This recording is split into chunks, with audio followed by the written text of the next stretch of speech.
Side खबरों के लिए सब्सक्राइब करें फ्लेम मीडिया और उसके बाद बेल आइकन को प्रेस करें ताकि सबसे पहले आपको मिले एक्सक्लूसिव खबरें।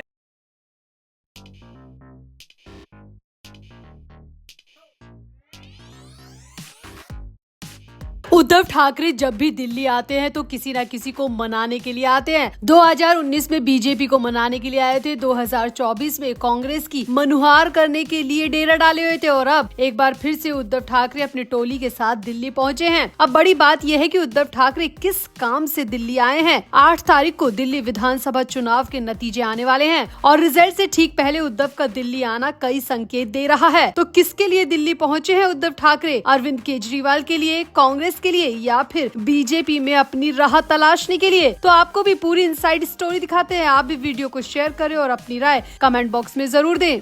तो मीडिया सूत्रों के हवाले से खबर आ रही है कि उद्धव ठाकरे बेहद ही आनन फानन में मुंबई से दिल्ली पहुंचे हैं। अब दिल्ली में इस वक्त गहमा गहमी का माहौल है क्योंकि वोटिंग हो चुकी है और 8 तारीख को दिल्ली विधानसभा चुनाव के नतीजे आने वाले हैं। जो भी चुनावी पोल्स आ रहे हैं उसके हिसाब से आम आदमी पार्टी या फिर बीजेपी का पलड़ा थोड़ा भारी है। कांग्रेस का पूरी तरह कमजोर दिख रहा है। अब यहाँ पर उद्धव ठाकरे का दिल्ली आना अपने आप में कई सवाल खड़े कर रहा है क्योंकि मुंबई में उद्धव ठाकरे कांग्रेस के साथ महाविकास अघाड़ी में गठबंधन में हैं। उन्होंने गठबंधन को अभी पूरी तरह तोड़ा नहीं है। वहीं महाराष्ट्र सरकार में बीजेपी के साथ पटरी बिठाने के लिए उद्धव ठाकरे कई कोशिशें कर चुके हैं। इसके अलावा अरविंद केजरीवाल की गिरफ्तारी के बाद सिंपैथी दिखाने के लिए उद्धव ठाकरे दिल्ली आए थे और अरविंद केजरीवाल की पत्नी सुनीता केजरीवाल से मुलाकात भी की थी। यानी कि यहाँ पर उद्धव ठाकरे का दिल्ली पहुँचना पूरी तरह सस्पेंस वाला है क्योंकि उद्धव ठाकरे चुनावी नतीजों से पहले आए हैं तो यकीनन किसी न किसी को सपोर्ट करने के लिए पहुँचेंगे। अब बड़ा सवाल ये है कि उद्धव ठाकरे किसको सपोर्ट करने पहुंचे हैं? अरविंद केजरीवाल को, कांग्रेस को या फिर बीजेपी को? क्योंकि उद्धव ठाकरे अरविंद केजरीवाल के करीब है, कांग्रेस के भी करीब है और बीजेपी के करीब जाना चाहते हैं। ऐसे में उद्धव ठाकरे दिल्ली आए हैं तो उनका कोई बड़ा मकसद तो जरूर रहा होगा, लेकिन क्या मकसद है ये अभी तक क्लियर नहीं हो पाया है। यहाँ आपको याद दिला दे कि महाराष्ट्र विधानसभा चुनाव से पहले भी उद्धव ठाकरे दिल्ली आए थे और कांग्रेस आला कमान से मिलने के लिए डेरा डालकर बैठ गए थे। उद्धव ठाकरे उस वक्त 3 दिन तक दिल्ली में रहे थे और उन्होंने कांग्रेस के हर बड़े नेता से मुलाकात करने की कोशिश की थी। घंटों घंटों इंतजार करने के बाद उद्धव ठाकरे को मुलाकात का मौका दिया गया, लेकिन उद्धव ठाकरे ने हार नहीं मानी और कांग्रेस के लिए वो घंटों घंटों इंतजार करने भी तैयार हो गए क्योंकि उस वक्त उद्धव ठाकरे को लग रहा था कि महाराष्ट्र में उनकी सरकार आ जाएगी, इसीलिए खुद को मुख्यमंत्री के तौर पर पेश करने के लिए वो कांग्रेस के पीछे पड़े हुए थे। इसी तरह साल 2019 में भी उद्धव ठाकरे दिल्ली आए थे और बीजेपी के बड़े नेताओं के पीछे पड़े हुए थे क्योंकि उस वक्त भी उद्धव ठाकरे को मुख्यमंत्री की कुर्सी चाहिए थी। इसके अलावा पिछले साल अरविंद केजरीवाल की गिरफ्तारी के बाद भी उद्धव ठाकरे दिल्ली आए और उनकी वाइफ सुनीता केजरीवाल से मुलाकात की और अपनी पूरी सिंपैथी दिखाई। यानी कि यहाँ पर उद्धव ठाकरे अरविंद केजरीवाल कांग्रेस के करीब तो खुद को दिखाते रहे हैं, लेकिन उनकी अंदर की जो इच्छा है वो बीजेपी के करीब जाने की है। अब वो दिल्ली आए हैं तो उनका क्या मकसद है ये समझ से परे है। वो किसको सपोर्ट करने पहुँचे हैं? सपोर्ट करने पहुँचे हैं या फिर बीजेपी के साथ साठगांठ बिठाने बैठे हैं? मुंबई से दिल्ली आने के पीछे उद्धव ठाकरे का कोई ना कोई मकसद तो जरूर होगा और वो जल्द ही साफ भी हो जाएगा। तो आपको क्या लगता है उद्धव ठाकरे दिल्ली किस लिए आए हैं? आम आदमी पार्टी के लिए, अरविंद केजरीवाल के लिए, कांग्रेस के लिए या फिर बीजेपी में अपनी राह तलाशने के लिए? आपको क्या लगता है? आप भी अपनी राय कमेंट बॉक्स में जरूर दें और वीडियो को भी शेयर करें।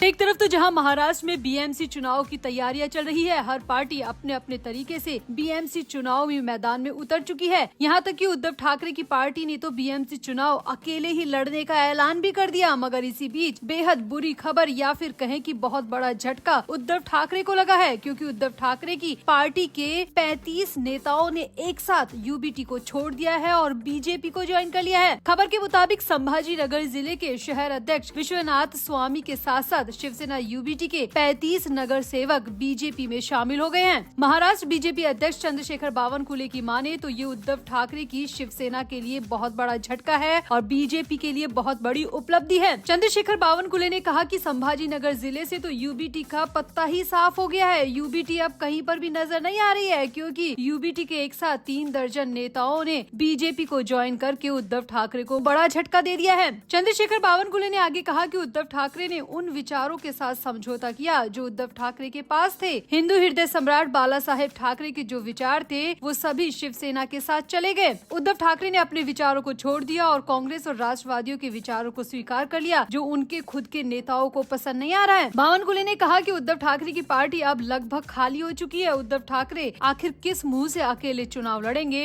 वो अब उन्हें खुद को तय करना है। बावनकुले ने यहाँ पर यह भी कहा कि उद्धव ठाकरे अगर अपने पिता के विचारों पर चलते तो आज उनकी इतनी गत बुरी नहीं होती, लेकिन उनके पिता के विचारों को तो एकनाथ शिंदे चला रहे हैं और उद्धव ठाकरे कांग्रेस की विचारधारा के साथ चल रहे हैं जो कि उनकी खुद की पार्टी और उनके नेताओं को ये रास नहीं आ रहा। इसीलिए उनकी पार्टी के नेता उन्हें छोड़कर दूसरी पार्टियों का दामन थाम रहे हैं। बावनकुले ने यहाँ पर दावा किया कि जब उद्धव ठाकरे कांग्रेस के साथ चले गए तो उद्धव ठाकरे की लोकसभा चुनाव की जीत की रैलियों में पाकिस्तान के झंडे फहराए जा रहे थे। कार्यकर्ता पकड़े नहीं गए क्योंकि पाकिस्तान का झंडा उद्धव ठाकरे के AH संसद सदस्य ने जीता था। जब वो रैली में उनको उकसा रहा था तो उन्होंने कार्यकर्ता को हटा दिया। इसीलिए सभी कार्यकर्ता बीजेपी में आ रहे हैं सिवाय उनके। बावनकुले ने आगे ये भी कहा कि देवेंद्र फडणवीस महाराष्ट्र को देश का नंबर 1 राज्य बनाना चाहते हैं और इसके लिए जनता ने उन्हें आशीर्वाद भी दिया है। गढ़चिरौली जिला जो आदिवासी दुर्गम नक्सलवादी जिला है वहाँ 5,500 करोड़ का पहला समझौता हुआ है जिसमें निवेश पर हस्ताक्षर हुए हैं और ये सब फडणवीस की वजह से ही हुआ है। फडणवीस की विकासवादी सोच की वजह से हुआ है और इसीलिए जनता का साथ भी उन्हें मिला है। यहाँ पर बावनकुले ने यह भी दावा किया कि विधानसभा चुनाव में तो उद्धव ठाकरे ने मुंह की खाई थी और BMC चुनाव में भी अब उनका यही हाल होगा। वो अकेले चुनावी मैदान में उतरने की कह रहे हैं, लेकिन उन्हें देखना चाहिए कि उनके पीछे तो कोई पार्टी का बचा ही नहीं है। वो खुद अकेले ही अपनी पार्टी का झंडा लेकर घूम रहे हैं क्योंकि उनकी पार्टी तो खाली हो चुकी है। आधे नेता एकनाथ शिंदे गुट में चले गए और आधे नेता बीजेपी में आ गए। अब उद्धव ठाकरे के पास इतने भी लोग नहीं बचे हैं कि वो BMC चुनाव में सभी सीटों पर उतार सके। तो यहाँ पर बावनकुले ने उद्धव ठाकरे की इज्जत उतार कर रख दी और सरेआम सबको बता दिया कि उद्धव ठाकरे की पार्टी पूरी तरह खाली हो चुकी है क्योंकि एक दो नहीं बल्कि एक मुश्त लोग उद्धव ठाकरे की पार्टी को बार बार छोड़ रहे हैं और हाल ही में संभाजीनगर जिले में 35 नेताओं ने उद्धव की पार्टी को छोड़कर बीजेपी का दामन थाम लिया है। तो आपका उद्धव ठाकरे की पार्टी पर क्या कहना है? क्या वाकई में पार्टी के नेता उद्धव ठाकरे से परेशान है? उद्धव ठाकरे ने क्या कांग्रेस का हाथ थाम कर बहुत बड़ी गलती की थी जिसका खामियाजा वो अब तक भुगत रहे हैं? आपका क्या कहना है? आप भी अपनी राय कमेंट बॉक्स में जरूर दें और ये भी बताएं कि ये BMC चुनाव से पहले उद्धव के लिए कितना बड़ा झटका साबित होगा। कमेंट जरूर करें और वीडियो को भी शेयर करें।